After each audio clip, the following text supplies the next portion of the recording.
Hello everyone, this is Harless58. Signing on to do my full review now of the Poetic slimline folio case for the Nexus 10. So as you guys know, if you guys saw my unboxing and initial impressions, I've had this case for about a week or two. So I've been able to put it through its paces. Initially I told you guys, I thought it was a really good case. And I still think it's a pretty good case. However, it does lose some points. Right, so the construction of the case, like I said, the materials felt pretty hefty, which can be a good or a bad thing. Initially, I thought it was a good thing because, it made the case feel, legit or worth more than what I actually paid for. It just gave it a substantial feeling, since you're going to be holding the tablet a lot, so you want to make sure that it feels good in the hand. And it does feel good in the hand. But the problem is it does add a considerable amount of weight. Not too much, okay? I don't want you guys to think, oh yeah, now all of a sudden you put on this case, your phone weighs 30 pounds and it's like lifting weights when you're carrying around. No, that's not the case, okay? But it does add a bit more weight to the actual Nexus 10. And if you have the Nexus 10, you know how slim it is and how there's pretty much little to no bulk on the tablet itself. So, but it does feel really nice, but weight is a negative. Okay, so let's go to another negative. Although I haven't had it actually happen to my unit, but other reviewers or other people who have the case have said that this, I guess, begins to fade after a while, or it gets rubbed off rather. And although, like I said, it hasn't happened to my particular unit yet, I've only had it for a couple weeks, I can definitely see how that may happen. As you guys see here, it's not much wear and tear. It doesn't fade, but it gets, I guess you could say, dirty or grimy. And so just from that initial impression, and plus it does pick up dirt a bit easier, maybe because of this surface, the rubberized, I'm not really sure the name of it, but because of the surface, it probably picks up a bit more dirt than usual.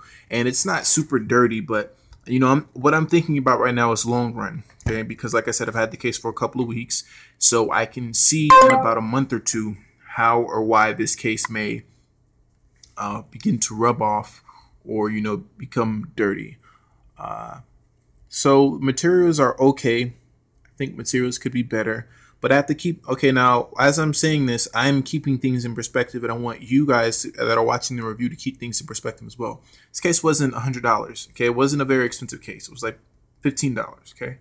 So I'm not, while I'm reviewing it, I am holding it up to those standards of, of a $100 case, but I want you guys to, know that and realize, okay, well, the case didn't cost that much, so I can understand why certain things happen. And for some people who are watching this video, that may be fine for them, and they'll, it's fine for them if this case runs out in a couple of months and they have to go buy another one. Other people may want to go buy a PDR leather case for their Nexus 10, spend $100 on the case. Okay, all right, moving on now. Other people have asked me, so as you guys know, you have to fold it this way in order to access the Nexus 10 the correct way, right? And up here is the volume rocker. Alrighty, some users asked me if it was difficult to access. It's not extremely difficult to access. It's recessed, okay? For me personally, it's not a deal breaker. It is recessed, but it's not something that I even noticed particularly or a lot over the course of me using it. Okay, so it's not a big deal for me. But a negative here is, okay, so we know that the case is magnetic here, right? But what happens is when you're holding it in the hand, what I think, or what I would have liked, what they would have done if they would have made, see this right here? These are the magnetic strips. They would have made it along the sides as well. Okay, that would have been nice, because what happens is as you're holding it in your hand, even though it's a magnet right here, and the magnet's pretty strong, as you guys see, it won't cause the case to actually, oh, well, it did there. Usually doesn't though. Okay, well, looks like it is failing this initial review portion, but it doesn't typically fold over. But okay, so as you guys see, the magnets are not the strongest magnets in the world, and so because of that, as you're holding it, it may happen as you're holding it, as you're walking with it or carrying it in your hand. I don't really like that. I prefer if it was solid state, if it had magnets along the bottom, stronger magnets along here, so that it's just stronger, and as I'm holding it doesn't do that weird thing. So that's my personal preference. It's up to you guys if you guys would like that or not. But like I said, so as you're holding it in your hand, you're walking with it. That tends to happen. Okay. All right. Another negative is when you're holding it this way, right, in your hand this way. Sorry, let me try and get it better. Okay, so you're holding it in your hand this way. As you guys see, what happens is this piece on the back is not very comfortable to hold, and it does the same thing posteriorly as it does interiorly. So like I said, when it's closed, it's loose, and it moves like that. So when it's folded back, it's loose as well because there's nothing holding it. It's kind of awkward to hold sometimes in the hand. I don't know if maybe they could have put something along the back, some sort of magnets as well, maybe to keep it there so it's not as awkward to hold in the hand and it's not always moving around. Just, again, one of my pet peeves. But all in all, besides that, so it's an okay case. So again, my negatives were the materials are not the best in the world. It's a $15 case. I understand that, no problem. Wish they would have put magnets along the sides or stronger magnets in the front so that when you're holding it, it doesn't move around. No problem with the volume rocker for me personally. I'm sorry, it's right here. No problem for me personally. It's not a big deal.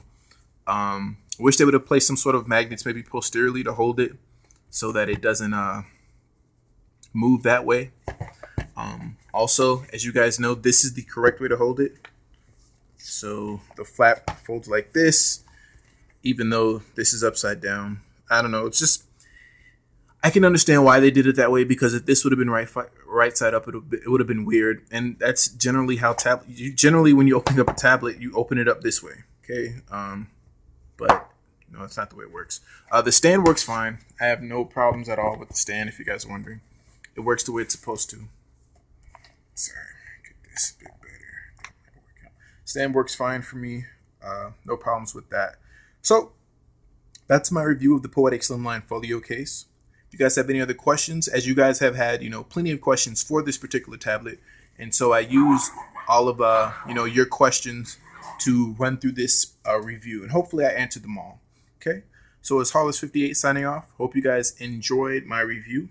I will have a few more videos coming that I will be posting in regards to Nexus 10 accessories, 4 and Nexus 7 accessories within the next couple of days. So be on the lookout for that. So again, this is Harless58 signing off. If you guys have any questions at all in regards to this case, just let me know. Later.